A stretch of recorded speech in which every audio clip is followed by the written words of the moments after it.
कर्नाटक के प्राचीन और रहस्यमयी खंडहरों के बीच एक ऐसी घटना घटी जिसने पूरे देश को हिलाकर रख दिया। हम्पी, जो ऐतिहासिक धरोहरों के लिए प्रसिद्ध है, आज खौफ और सन्नाटे में डूबा हुआ है।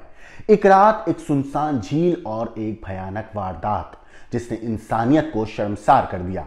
रात के अंधेरे में जब सब कुछ शांत था, कुछ पर्यटक झील किनारे सितारों को निहार रहे थे। संगीत बज रहा था, हंसी ठिठोली हो रही थी, पर उन्हें क्या पता था कि अंधेरा उनके लिए मौत बनकर आने वाला था। तभी तीन रहस्यमय परछाइयां मोटरसाइकिल पर आती हैं। पहले वो पेट्रोल पंप का रास्ता पूछते हैं और फिर पैसे मांगते हैं, और जब उन्हें मना किया जाता है तो उनके असली इरादे सामने आ जाते हैं। आरोपियों ने अचानक हमला कर दिया, तीन मर्दों को बेरहमी से पीटा और नहर में धकेल दिया। लेकिन ये सिर्फ अपनी जो हैवानियत करना चाहते थे उसकी वो शुरुआत थी। उस रात दो महिलाओं पर ऐसा जुल्म हुआ जिसकी कल्पना भी कोई अपने बुरे से बुरे सपने में भी नहीं कर सकता। एक विदेशी महिला और एक होम स्टे संचालिका, उनकी चीखें अंधेरे में गुम हो गई। रात के सन्नाटे में हम्पी के खंडहरों ने भी शायद रोकर गवाही दी होगी। जब पुलिस को इस घटना की खबर मिली तो जो खुलासा हुआ वो रोंगटे खड़े कर देने वाला था। एक पर्यटक की लाश पानी में तैर रही थी। दोनों महिलाओं के शरीर पर खरोचों के निशान थे। आंखों में खौफ और दिल में टूटी हुई उम्मीदें थीं। लेकिन सवाल यह है कि कौन थे वो दरिंदे, क्यों उन्होंने इस वारदात को अंजाम दिया, और सबसे बड़ा सवाल, क्या अब भी हम्पी की रातें सुरक्षित हैं या वहां की हवाओं में अभी भी चीखें गूंज रही हैं। नमस्कार दोस्तों, मेरा नाम है मोहम्मद आसिम और आप देख रहे हैं क्राइम तक। कर्नाटक के विश्व प्रसिद्ध पर्यटन स्थल हम्पी में एक दहलाने वाली वारदात हुई जिसने पूरे देश को झंझोर कर रख दिया। सनापुर झील के पास कुछ अज्ञात हमलावरों ने एक 27 साल की इजरायली महिला पर्यटक और 29 साल की होमस्टे संचालिका के साथ रेप जैसी घिनौनी वारदात को अंजाम दिया। जबकि उनके साथ मौजूद तीन मर्दों के साथ उन्होंने मारपीट की और उन्हें तंगभद्रा नहर में फेंक दिया। इस घटना में उड़ीसा का एक युवक लापता हो गया था, जिसका शव 2 दिन के बाद बरामद हुआ। गुरुवार रात 11 बजे 5 पर्यटक, 2 महिलाएं और 3 पुरुष सनापुर झील के किनारे संगीत का आनंद ले रहे थे। तब 3 लोग मोटरसाइकिल पर वहां पहुंचे। पहले उन्होंने पेट्रोल पंप के बारे में पूछा और फिर पैसे मांगने लगे। जब पर्यटकों ने पैसे देने से इनकार कर दिया तो वो गाली गलौज करने लगे। कुछ ही मिनटों में हालात बेकाबू हो गए। तीनों हमलावर हिंसक हो गए और पत्थरों से हमला करने की धमकी देने लगे। इसके बाद उन्होंने तीनों पुरुषों पर्यटकों को बेरहमी से पीटा और उन्हें नहर में धकेल दिया। जब वो बाहर आने की कोशिश कर रहे थे तब 2 हमलावरों ने महिला टूरिस्टों को दबोच लिया और उनके साथ रेप जैसी वारदात को अंजाम देने के बाद आरोपियों ने पीड़ितों के मोबाइल फोन, बैग और तकरीबन 9,500 रुपए लूट लिए और फरार हो गए।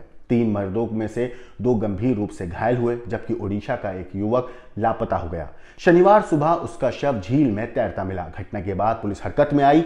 गंगावती ग्रामीण पुलिस स्टेशन में मामला दर्ज किया गया। कोप्पल पुलिस अधीक्षक राम एल अरासिद्दी ने बताया कि 3 में से 2 आरोपी गिरफ्तार हो चुके हैं। उनके नाम मल्लेश और चेतन साई हैं। दोनों की उम्र 21 साल है। वो गंगावती के साई नगरा के रहने वाले हैं और राजमिस्त्री का काम करते हैं।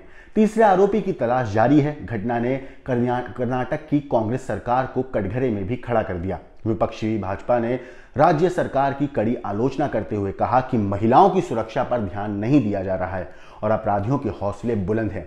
मुख्यमंत्री सिद्धरामैया ने इस घटना को जघन्य अपराध करार दिया है और आश्वासन दिया है कि राज्य में आने वाले हर पर्यटक, हर टूरिस्ट की सुरक्षा सुनिश्चित की जाएगी। उन्होंने कहा, हम दोषियों को किसी भी कीमत पर नहीं छोड़ेंगे। ऐसी घटनाओं को रोकने के लिए सख्त कदम उठाए जाएंगे। हम्पी हमेशा से एक शांतिपूर्ण और ऐतिहासिक पर्यटन स्थल रहा है, लेकिन हालिया घटनाओं ने इसकी छवि को खराब कर दिया है।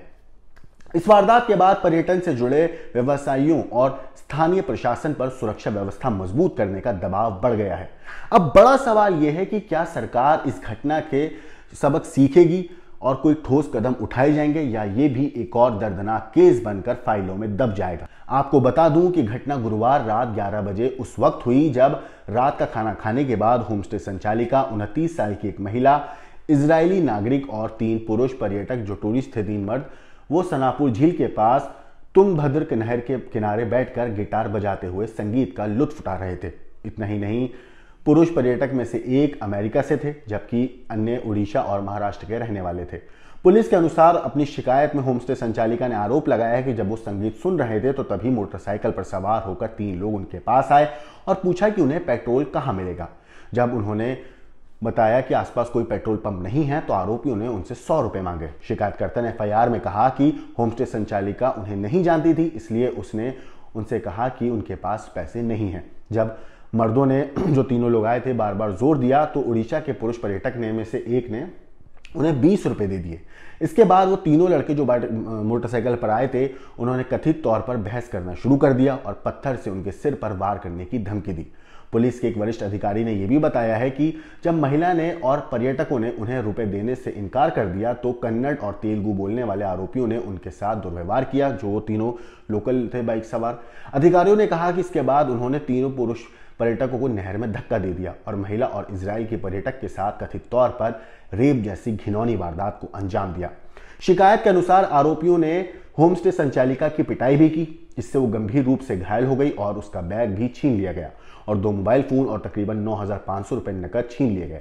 2 पर्यटक जख्मी थे, तीसरे की जो लाश है वो पुलिस को मिली। इतना ही नहीं, पुलिस ने बताया कि 3 पुरुष पर्यटकों में से 2 गंभीर रूप से घायल हो गए थे, जबकि एक अन्य लापता हो गया था, जिसका शव शनिवार रात बरामद किया गया। पुलिस के मुताबिक गंगावती ग्रामीण थाने में शिकायत के आधार पर भारतीय न्याय संहिता यानी बीएनएस के तहत जबरन वसूली, जान से मारने या गंभीर चोट पहुंचाने की मंशा से लूट या डकैती, हत्या के प्रयास और सामूहिक दुष्कर्म से संबंधित धाराओं में मामला दर्ज किया गया है। दोनों महिलाओं का अस्पताल में इलाज जारी है। महिलाओं के साथ 3 अन्य टूरिस्ट भी थे। इनमें से एक डैनियल अमेरिका से था, जबकि 2 अन्य पंकज महाराष्ट्र से और बिबास उड़ीसा से थे। आरोपियों ने गैंगरेप से पहले इन तीनों को नहर में धक्का दे दिया। डैनियल और पंकज तैरकर बाहर आ गए, जबकि बिबास की डूबने से मौत हो गई। पुलिस ने उड़ीसा के बिबास को ढूंढने के लिए 7 मार्च की सुबह रेस्क्यू ऑपरेशन शुरू किया था। इसमें फायर ब्रिगेड के अलावा पुलिस और खोजी कुत्तों को लगाया गया। हालांकि इसमें सफलता नहीं मिली और 8 मार्च यानी कल सुबह बिबास का शव घटनास्थल से करीब 2 किलोमीटर दूर नहर के पावर हाउस के पास मिला। डिनर के बाद तारे देखने गए थे ये लोग और होमस्टे की मालकिन यानी जो संचालिका थी होमस्टे की 29 साल की महिला ने पुलिस को बताया है कि वो अपने 4 मेहमानों के साथ डिनर करने के बाद तुंगभद्रा लेफ्ट बैंक नहर के किनारे म्यूजिक के साथ तारों को देखने गए थे। तभी 3 लोग बाइक पर आए। उन्होंने पूछा कि पेट्रोल कहाँ मिलेगा। इसके बाद वो इजरायली महिला से 100 रुपए मांगने लगे। जब टूरिस्ट ने पैसे देने से मना कर दिया तो आरोपियों ने हमला कर दिया। इस दौरान तीनों टूरिस्ट बीच बचाव करने आए तो इन लोगों ने उन्हें नहर में धक्का दे दिया। इसके बाद उन्होंने गैंगरेप की घटना को अंजाम दिया और वहां से फरार हो गए। घटना के बाद चारों ने पहले नदी में डूब चुके बिबास को ढूंढा। इसके बाद ये लोग वो अपने होमस्टे पहुंचे और पुलिस को घटना की जानकारी दी। पुलिस ने एफआईआर दर्ज करके पीड़ितों को मेडिकल टेस्ट के लिए भेज दिया है। इस पूरी स्टोरी के ऊपर आप सोचिए कि एक महिला जो हमारे देश में मेहमान बनकर आई थी इजराइल से, उसके साथ इतनी हैवानियत भरी वारदात को अंजाम दिया गया। न सिर्फ उसके साथ बल्कि जो होमस्टे की संचालिका थी उसके साथ भी इन लोगों ने वहशीपने की सारी हदें पार करके गैंगरेप जैसी घिनौनी वारदात को अंजाम दिया। फिलहाल इन लोगों को पुलिस ने, इनमें से 3 लोगों में से पुलिस ने 2 लोगों को गिरफ्तार कर लिया है। एक अभी फरार है जिसकी तलाश की जा रही है। ये वीडियो रिकॉर्ड करने तक अभी 2 ही लोग पकड़े गए हैं। बाकी इस केस में जो भी अपडेट आएगा वो हम आपको जरूर बताएंगे। लेकिन इस हैवानियत की कहानी के ऊपर और जो गैंगरेप हुआ है इसके ऊपर आपकी जो कुछ राय है, आपको जो भी कहना है हमें कमेंट करके जरूर बताइएगा। बाकी देश और दुनिया की क्राइम की खबरों के लिए देखते रहिए क्राइम तक।